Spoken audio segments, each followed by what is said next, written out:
Ante el Real Madrid Contre le Real no me queda Madrid, nada por conseguir. il ne me reste rien à accomplir.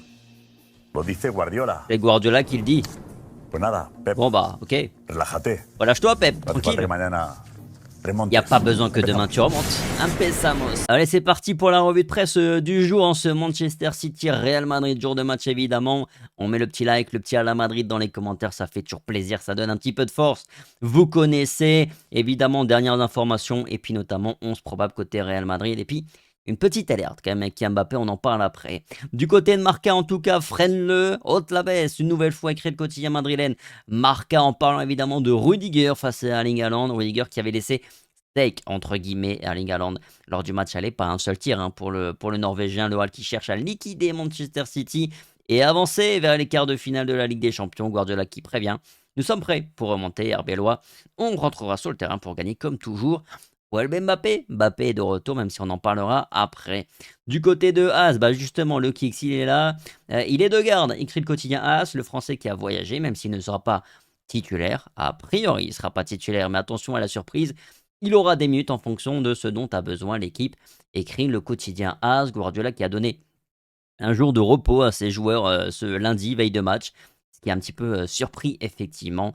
Il a promis de se battre pour la remontada. Arbeloa qui a dit aussi qu'il espère que le Real sera le même que lors du match aller. Du côté de Marca, Vinicius prend les commandes, qui prend le pouvoir, le Brésilien qui arrive à l'Etihad en étant la grande menace, comme lors du match aller d'ailleurs, et en tant que leader, mais il n'est pas seul sur le terrain. Il fait groupe à Valdebebas au quotidien et il est proche des Canteranos, nous dit le quotidien madrilène Marca. Regardons le 11 d'ailleurs tout de suite du quotidien madrilène.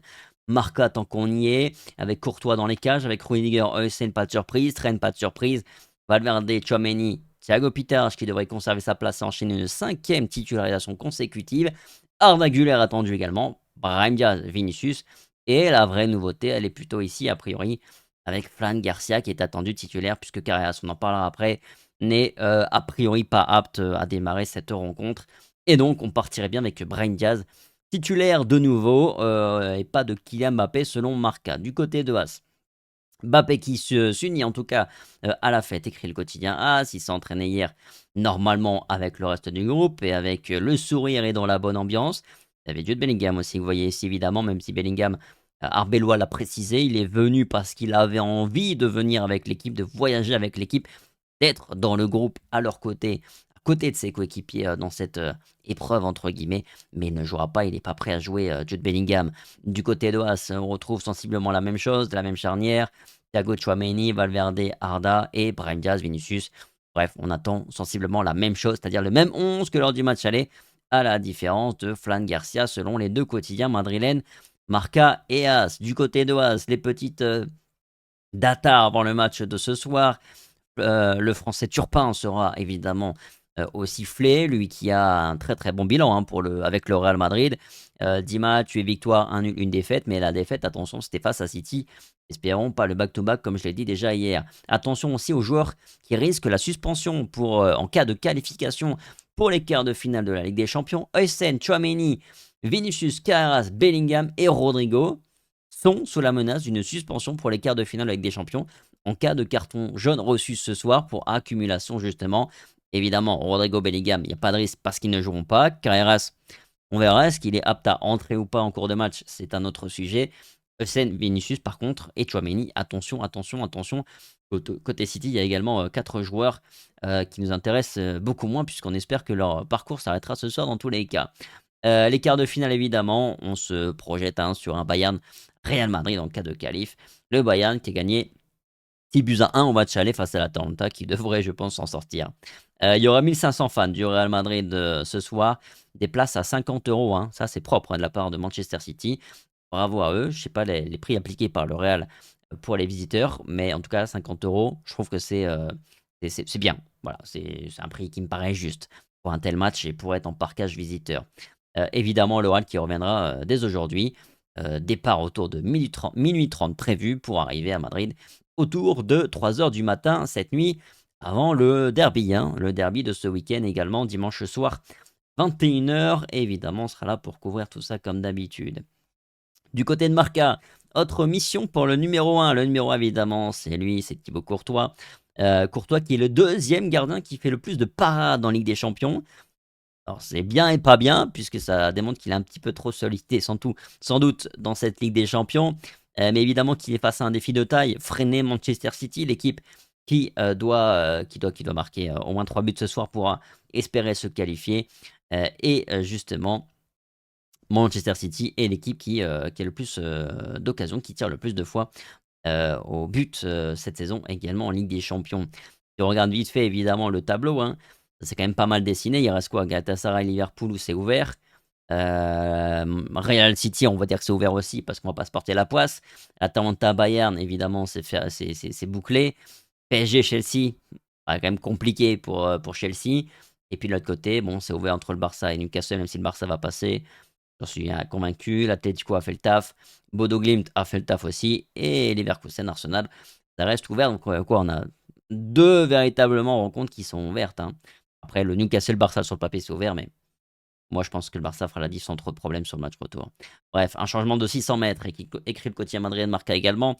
En parlant d'Alvaro Arbeloa, qui il y a quelques mois, il y a 3 mois seulement, s'était déjà déplacé à Manchester pour affronter Manchester City avec son équipe du Castilla. Évidemment, là, il va parcourir 600 mètres parce que le stade dans lequel il a joué avec le Castilla était à 600 mètres de l'Etihad Stadium. Donc, il va refaire 600 bornes, à 600 mètres plutôt, pardon, pour aller jouer un autre match qui, évidemment, est aussi un défi d'une toute autre taille, une toute autre mesure. En tout cas, il a fait match nul face au U21 de Manchester City. Et aujourd'hui, place à l'Etihad. Grand défi pardon, pour Alvaro Arbeloa. Pep qui a dit qu'il faut faire un match parfait pour se qualifier.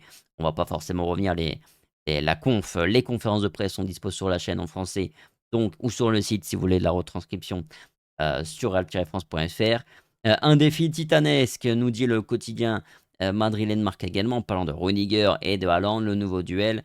L'Allemand, oui, sur le match aller, avait pris clairement un ascendant, même si Rudiger l'a dit aussi en conférence de presse. Sur le premier match en décembre, sur la phase de groupe, entre guillemets, c'est le Norvégien qui a pris le pas sur le joueur du Real Madrid. Donc, ce sera la belle ce soir entre les deux hommes. Haaland, il est dur, mais j'aime ses batailles physiques, a déclaré Rudiger hier qui était en conférence de presse. Le joueur du Real Madrid qui a parlé aussi de son rôle, évidemment.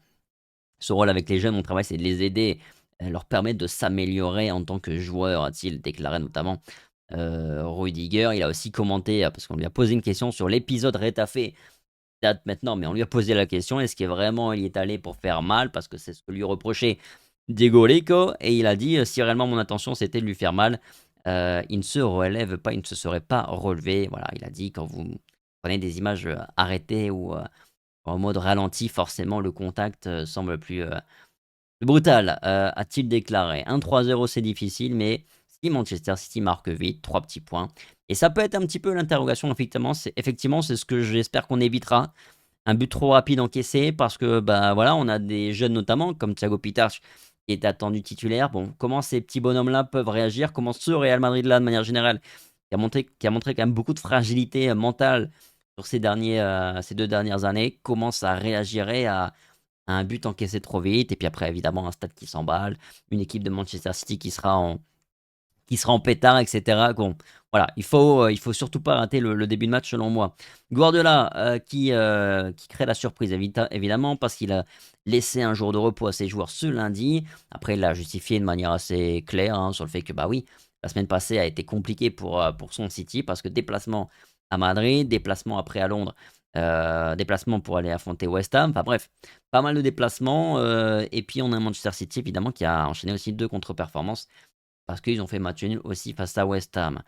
Dans les pages du quotidien madrilène Marca également, on a l'anglais qui a enchanté Pelé. L'anglais en question, c'est lui, c'est Mark Manaman, évidemment, qui a joué au Real Madrid, qui est arrivé au Real Madrid pour être une exception, hein, un Britannique heureux, loin de hors de ses îles, des îles anglaises, et évidemment marqué de son empreinte. Il a réussi à faire, hein, du côté du Real Madrid, aucun autre joueur anglais n'a joué au Real Madrid et à Manchester City. Rapide, vélocité, habileté, élégance, c'est ce qu'a dit notamment Pelé en parlant de Mark Manaman, séduit par l'ancien joueur du Real, mais aussi de Manchester City. Il était d'abord au Real et après il est parti à Manchester City. Son dernier match, c'était une victoire 4-0 Calderon avec le Real Madrid qui avait quasiment scellé définitivement le titre de la Liga pour le Real cette saison-là. À part ça, sur les autres médias espagnols, du côté de la Copé, on a Miguelito, très très fiable, vous le savez, sur les 11. La référence en ce sens, sur ce point-là en tout cas. Je m'attends à un seul changement par rapport au match aller, c'est Fran Garcia, donc ça rejoint évidemment ce qui a été proposé par Marca et As. Je crois que Mbappé ne sera pas titulaire, mais il peut avoir des minutes, a-t-il déclaré. On a aussi Gavi Elaez du côté de El Lagüe, la Cadena Ser, donc la radio concurrente entre guillemets, qui nous dit pareil finalement. Je pense qu'il va répéter le même match que face à aller. Et si Mbappé entre, évidemment, c'est Brahim Diaz qui sortira, nous dit-il. On a Romero également qui commente et qui dit que tout ce qui ne serait pas un retour progressif, de façon progressive de Kylian Mbappé, me semblerait être une assemblada pas nécessaire, une décision un peu prétentieuse, je sais pas, voilà, hein, quelque chose comme ça. Enfin bref, ce serait un risque évidemment qui ne serait pas contrôlé de la part du Real Madrid. Ensuite, on a Alberto Pereiro, le journaliste de Onda Cero, qui nous dit lui que c'est Mbappé qui va décider si demain, donc si ce soir il sera titulaire ou pas, ou est-ce qu'il commencera sur le banc. Il va parler avec Arbeloa, donc évidemment que la discussion va avoir lieu. Après, j'espère que Kylian Mbappé ne sera pas titulaire et je l'espère encore plus après avoir vu ces images-là. Regardez un petit peu, c'est durant l'échauffement, comme d'habitude, le premier quart d'heure ouvert à la presse. Real France y était, et effectivement, comme on le voit sur les images ici captées par El Chiringuito, bon bah on a le Kix quand même qui se touche 2-3 fois le genou, comme s'il ressentait un petit, voilà, je sais pas, un petit quelque chose. Et ce petit quelque chose, pour moi, suffit à dire qu'il faut écarter Kylian Mbappé, en tout cas pas du tout titulaire. Et si ça se passe bien, mais que le mec ne rentre même pas sur le terrain, comme ça lui laisse 3 jours de plus derrière pour récupérer tranquillement, sans faire d'efforts auparavant, avant le derby madrilène, où sans doute on aura plus besoin encore de lui que ce soir. En tout cas, encore une fois, si tout se passe bien pour le Real Madrid et qu'il n'y a pas de... Il n'y a pas de craquage côté Real Madrid. Mais voilà, images qui sont, je trouve, un petit peu inquiétantes, quoi. Après, je ne vais pas faire dans le drama du tout, mais il faut. Moi, je vois quand même quelqu'un qui ressent quelque chose, qui a une gêne. Et s'il y a une gêne, c'est que, bah, reste au repos. Voilà. José Luis Sanchez, on va peut-être pas l'écouter, mais en gros, il nous explique que Mbappé n'a jamais été un problème et n'est jamais un problème. Et ce qu'il avance aussi comme explication, et il a raison, c'est que quand il parle de ce Real Madrid-là, il note aussi qu'il y a des joueurs qui ont réellement haussé le ton, haussé le niveau. Par exemple, typiquement, un Fede Valverde qui, effectivement, sur les derniers matchs, est exceptionnel. Alors après, il est exceptionnel juste parce que Kylian Mbappé n'est pas là. J'ai quand même du mal à penser que c'est la seule raison qui peut expliquer cela. Il faudra voir quand Kylian Mbappé va revenir avec ce Valverde, avec cette équipe qui semble un peu plus cohérente collectivement, voir est-ce que Arbeloa a réussi à maintenir cette équipe cohérente collectivement avec un Kylian Mbappé devant, et donc avec un joueur qui, oui, va faire moins d'efforts que Brahim Diaz défensivement, mais qui peut peser davantage offensivement et marquer surtout beaucoup plus de buts, être plus efficace. Maintenant, voilà, c'est dans la structure de l'équipe. Il faut que Fede Valverde, et Arbeloa l'a dit hier, il faut que même quand Mbappé revienne, Fede Valverde garde cet entrain, cette liberté sur le terrain et cette qualité de projection qu'il a actuellement sur les derniers matchs. Et c'est pour ça qu'il a marqué 5 buts, notamment sur les derniers matchs. Bref, passons à autre chose. Alberto Pereiro qui nous dit également que Rudiger va prolonger d'une année de plus avec le Real Madrid. Bon, on a posé la question hier à Rudiger, il n'a pas tellement donné une réponse, il a un petit peu botté en touche. On a aussi Changuito qui nous annonce que Pitarch veut jouer avec l'Espagne. C'est très très clair pour lui, hein. On sait, il a la double nationalité, marocaine et également espagnole. Bon, on verra bien, on nous annonce qu'il ira plutôt du côté de l'Espagne, affaire à suivre. Pitarch, il n'y a personne qui va le mettre sur le banc quand Bellingham va revenir. C'est Arda qui sera sur le banc, nous dit Alberto Pereiro également. Il nous dit aussi qu'Arabeloa a fait un pas en avant et que le président croit en lui. Alors c'est marrant parce qu'Alberto, c'est quand même celui qui a posé la question hier à Arbeloa. Il lui a dit, est-ce que t'as pas la sensation que tu joues ton poste demain, donc aujourd'hui face à Manchester City? Bon, il a pris une petite sauce d'air sur les réseaux sociaux, Alberto, parce qu'il s'est filmé, il se filme. Je pense que vous avez vu, c'est un petit peu à la mode, les journalistes, quand ils posent des questions maintenant en conférence de presse, ils se filment. Vous voyez? Et moi, j'ai vois un petit peu un problème parce que j'ai un peu l'impression que du coup, les journalistes vont être protagonistes. Et non, normalement, tu dois poser une question, tu dois être un petit peu relais entre l'opinion publique et finalement les acteurs, tu dois faire le lien et leur permettre de donner des réponses qui intéressent, on va dire, le peuple, les gens qui aiment le football et le Real Madrid ici en l'occurrence. Et j'ai un peu l'impression que, enfin, que j'ai l'impression, c'est que je le sais, c'est que les journalistes, beaucoup aujourd'hui, ont beaucoup d'ego également et veulent être protagonistes. Et donc, c'est pour ça qu'il y a aussi des questions aussi. La question, c'est toujours pour aller chercher le titre, hein, tout simplement, le gros titre. Bref, pardon. Et pour avoir la séquence qui va être relayée massivement sur les réseaux.